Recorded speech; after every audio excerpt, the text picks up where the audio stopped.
It's beer o'clock on Real Ale Craft Beer. Today we've got a beer from Wiper and True, and it's a bottle of their In the Pines Amber Ale, coming in at 4.9% ABV. It's 40 IBUs, Pale Ale Munich malts, and Simcoe Columbus and Chinook. So, great lineup there, great looking ingredients. White bottle cap on this one. It's been brewed at Cheddar Ales. So it looks like it's been contract brewed there. Nice smoke on the opening. Now, I've heard a lot about this brewery on the social networks, and I've seen a lot of people taking pictures on Instagram of Wiper and True beers. Wow, look at the way that head's developing. Looks fantastic.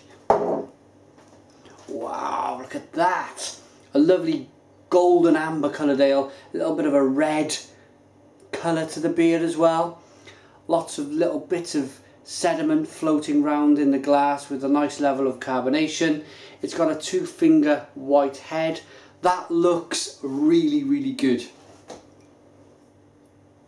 As I was saying, yeah, lots of Instagram pictures coming through regarding this brewery. So I was in my beer shop and I thought, why not? Let's get on it. Let's get this beer in. Let's give it a review. So, In the Pines Amber Ale, looks like an amber ale. Let's get the aroma. Oh, and it's unmistakable. The Chinook, Cascade, and the, what is it? Simcoe Columbus and Chinook. It's certainly, I get a lot of the Chinook and the Simcoe. A lovely kind of marmalade-y aroma to the beer. Lots of grapefruit, lots of pine needles, lots of apricot.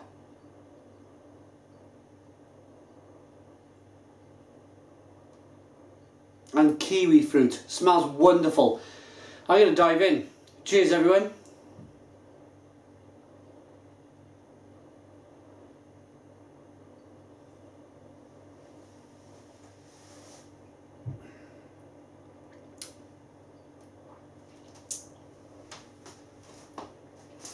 And Stone the Crows.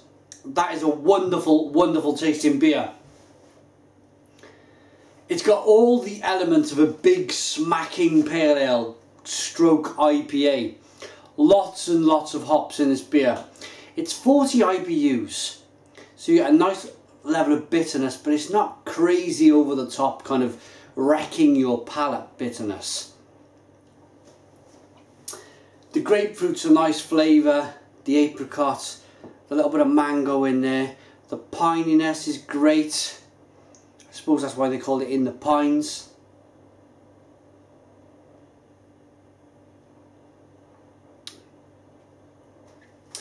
But with it being a pale ale and with it being 4.9% ABV, it retains its refreshingness.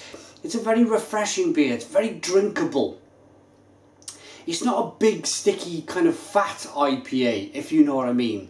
You know, where there's lots of hop residue on the lips, there's lots of malt, there's lots of sweetness. Big, medium mouthfeel. This beer is very refreshing, it's very drinkable.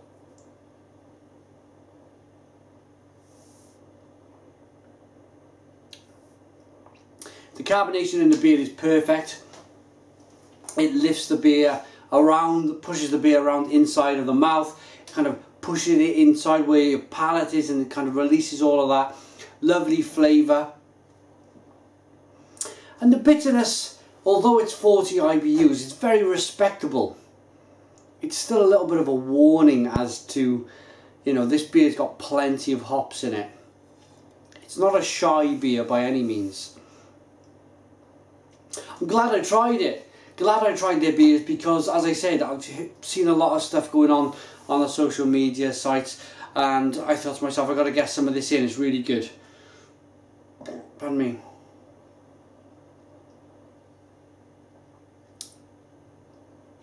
But comment. I might be wrong. It might not be a gypsy brewery. I shouldn't really call them a gypsy brewery. A contract brewery going in. It might be a range of Cheddar Ales beers that they've just released. Cheddar Ales beers are very traditional, Although I have had some nice hoppy beers from them, especially last year. But other than that, kind of traditional bitters, very nice bitters. I've had a porter from them, a stout, some ales, nice respectable beers. But this is a complete step change. It's young, it's fresh, it's funky, and people are willing to take lots of pictures on it in the social networks, Twitter, Instagram, Facebook, and that's what you want these days. You want people to do that because people come across it and they go, oh, what's that? And I want to try that. And the more people do it, the more it goes viral and the more beers you sell and blah blah blah. So, yeah, a very good beer.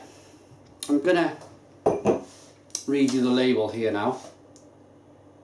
Nectorious rich malts play host to the complex Simcoe, Columbus and Chinook hops in this deep amber ale. With warm stone fruit, bright citrus and distinct fresh pine flavours, there's a lot here to enjoy. This beer is unfiltered, unfined, unpasteurised and alive. There used to be a lot of breweries like that, and then they got a little bit bigger and they started buying them kind of wordy things that take all the bits out of the beer, and they look really clear, and I like the beers. I think they're very good beers, but there's something about an unfiltered beer for me that does it.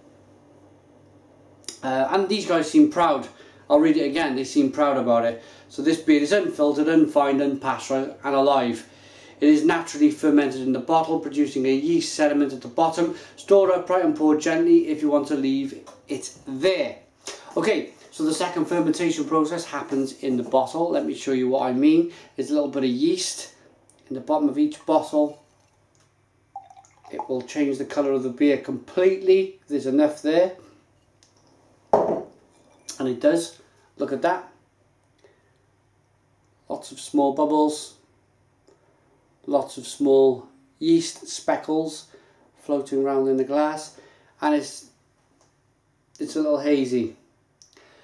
But that's where you get the carbonation from. It's a second fermentation process. The beer carbonates in the bottle.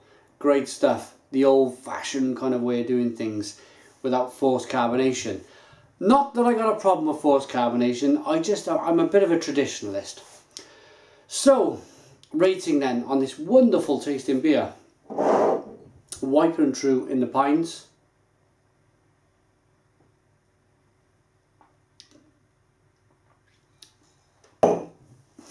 I think it's great. I think they got the balance right, as I mentioned earlier. Lots of hops, lots of malt, but at 4.9%, very drinkable, sessionable, very refreshing. It all marries very well. So I'm going to give this Wiper and True beer a 9 out of 10. It's a 9 out of 10 from me, Little Craft Beer. Put your comments in the comments box. Please subscribe to our daily beer reviews or our daily beer reviews, and cheers.